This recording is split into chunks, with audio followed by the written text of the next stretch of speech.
Good morning. I'm Chief Pamela Smith, the Acting Chief of Police for the Metropolitan Police Department, and I'm here this morning just to kind of give you an update on the incident that occurred yesterday with regards to Mr. Christopher Haynes. On Wednesday morning, the Capital Area Regional Fugitive Task Force apprehended Mr. Christopher Haynes in Manassas, Virginia, pursuant to a D.C. Superior Court arrest warrant.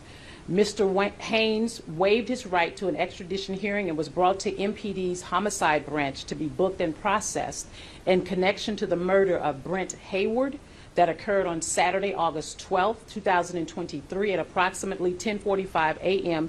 in the 1500 block of Kenilworth Avenue. At approximately 2:30 p.m. on yesterday, a few hours later, while Mr. Haynes was being processed, Mr. Haynes complained of an ankle injury from a pre-existing injury. At 3 p.m., a First District police officer transported Mr. Haynes to George Washington University Hospital for treatment. While the officer was changing out his handcuffs at the hospital, Mr. Haynes physically assaulted that officer and fled from the hospital. The officers at the hospital called for assisting, prompting a multi-agency response for a search for the escaped suspect. We searched a large area around the hospital yesterday and asked for the community support to locate Mr. Haynes. The community called and texted in numerous tips, possibly citing Mr. Haynes, and I want to thank everyone for their assistance on yesterday afternoon. We are working very closely with our local and federal partners to apprehend Mr. Haynes. We currently have a $25,000 reward for information leading to his arrest. He is described as a 30-year-old black male with shoulder-length dreadlocks and a Washington Nationals tattoo on his neck. He is believed to be wearing a black shirt, gray shorts, and one red shoe. We have photos of him posted on our current social media platforms. In the meantime, we are urging the public to utilize caution and to call 911 if they see anyone resembling Mr. Haynes so that we can take him into custody. Mark? So Chief, what is the protocol? It sounds like one officer transported. Is that correct? There was one officer who did the transport to the hospital? From my understanding, I don't know if that's still under investigation, but I will tell you what our policy is. Our policy is that anytime we have an arrestee or a suspect, especially someone wanted or a fugitive, it's usually a two-person transport to the hospital. We remain with that suspect or arrestee throughout the duration of his or her hospital stay, and we conduct what's called hospital details. So was that protocol followed? Because according to your readout just now, you only mentioned one officer being with the suspect. There were two officers at the hospital with the suspect. Well, you just said you weren't sure, and now you're saying there were two officers at the hospital with the suspect. Transport him from homicide? There was one officer that transported him from homicide, and then there were two officers with the suspect at the hospital. Once you got to the hospital, a second officer That is correct. assisted. Yes, so sir. Is that protocol? Is that a violation of protocol? Is that following protocol? Well, what I will say, it's still under our investigation. Our Internal Affairs Bureau is conducting the investigation. I don't want to make any assumptions or assertions prior to the investigation being conducted. What's the status of that officer? Current, There were two officers who were with me. It's still under investigation, sir. I can't tell you what the status is of the officer. They most likely they're for active duty. Chief, what do you mean that the officer was changing his handcuffs? And So- was the second officer present at that moment? So typically what happens when the officers transport a suspect or arrestee to the hospital, we typically take the handcuffs off, and one handcuff is the arrestee is handcuffed to the gurney or the bed that he or she may be sitting on. And as he was taking one of the handcuffs off of one of the suspect's arms, the suspect got up and aggressively moved away from the officer and fled the scene. Chief, shouldn't one handcuff be secure before the other one is off? That would be our protocol. But at this time, like I said, it's still under investigation, and once we find out what the particulars are, we will make sure that information is shared. Was the second officer also an NPD officer? Say it again, sir? Was the second officer who was at the hospital also an NPD officer? Yes, sir, that is correct. And where did that officer arrive from? His vehicle? Oh, so he was one transport and then another one arrived? Yes, sir, that is my understanding. And was the second officer there as this was unfolding? As that was unfolding, the second officer was there. in that room, in that space. Did they pursue? They did. The officers did pursue the suspect. Both officers pursued the suspect. And only one was injured or assaulted? Attempting to apprehend the suspect, from my understanding, yes, sir. Did either of the officers trip and fall during the wood chase? It's still under investigation. Chief, so we're Sir, understanding that there were 2 officers in the room at the time, and he got out of the room. Yes, and he got out of the room because one of the officers removed one of the handcuffs from the suspect.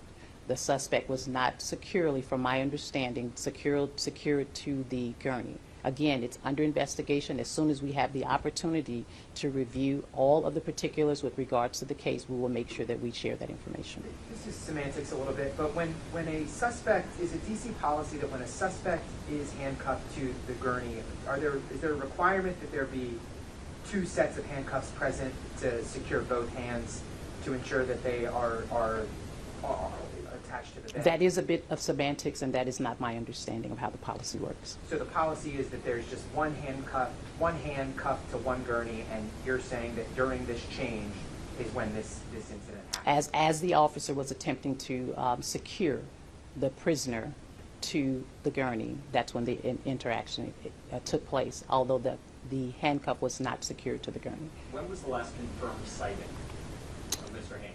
I'm not really sure about the actual time at this point. Your department released a photograph, though, at some point. Where was that taken, and is there any sense of where he might be, or that he's even in D.C. at this point? Well, what we do know is that he is known to frequent certain areas of the District of Columbia. He has ties to Stafford County, Fauquier County, as well as Prince William County. When he was picked up by the Capital Area Regional Fugitive Task Force on yesterday, he was in Manassas, Virginia. Was he armed? Was there any, He was not armed. when he was arrested? There's no indication at this point that he was armed. So why did DC Alert put out an alert to residents to consider him armed and dangerous? That was a miscommunication, and that's something that we will make sure does not happen again. And then, can you again tell us, was this an exam room that he was in, that he escaped from? The emergency room. Well, the emergency room is a big place. Yep. Was he just in one small room, or was he in a It's still under populated area? investigation mode. Okay, and were there doctors or medical people? That's still as part of our internal administrative investigation. That information will be revealed during that process. How concerned are you with him on the loose at the moment? I think anytime we have a fugitive who is wanted for murder, there is some concern. Again, like I stated, he was not armed. We do believe him to be dangerous because he did commit murder, which is why we're asking the public for assistance. If they see him, to please let us know. And we are continuing to work very closely with our state, federal, and local agencies to apprehend this suspect. Have you notified the family of the victim? We have notified the family of the decedent, as well as any surviving victims. Chief, can you talk about the communication between DC Police and George Washington Hospital in a situation like this? Does the hospital know that there is a murder suspect that is here? Absolutely. And just what's that conversation like? And did the hospital, in your mind, should they have locked down during this minute or two where he was escaping? I mean, did everything go according to plan from the hospital's perspective? I can't respond to the hospital's protocol because I do not work for George Washington University Hospital, but what I will say was that they did have one of their security officers on scene who also assisted us with this particular incident. And the communication, I think, is very well. We respond to that hospital many times. The George Washington University Hospital many times. I don't foresee any issues with that. You said surviving victims. Were there other people shot in this incident with someone was murdered? I don't know the full details of that, but I do know, based on my conversation with my team, was that there was one surviving victim, and we did make notification to that person. I'll take one more question. Students at GW, can you explain why you believe it's safe for them to be out and about and using classes after the welfare incident? Because we really canvassed that area. We had our aviation unit in the air. We actually cordoned the area off. We brought in our additional resources to include our K-9 unit to really search that area. We brought in additional officers to search the area, and we do not believe him to be in the area at this time. Chief, have there been confirmed sightings, or is there any better sense of where he may be? I know you talked about times, but what is the last place he was seen confirmed, and where are you looking? Outside of running, from the hospital. That is the only confirmed sighting that we have that we can actually say that's where he was. The photo your department released, was that from the hospital where he was walking in his socks? Yes, that's correct. Chief, can we just ask why it took until today before you or anyone from MPD would answer questions about this? Well, I think the reason why is because we wanted to respect the rights, if you will, of the decedent's family. They had not been made aware of the fact that we had arrested or apprehended this suspect. Aside from And telling so the charge, what about just informing the public? That we you did had- inform the public. We that you informed the put out a public. tweet. You put out a tweet. And we put out, I think, did we do a press release And- as well? We did a press but- release. But nobody from MPD would stand in front of a camera, talk. Well, to I'm you. here today, sir, and I wanted to ensure that I had Why did it additional, take a day for because you to escape I think it murder? was important for us to make sure that we had the appropriate information to share with the public, and that's why we're here today. That's the last question. All right?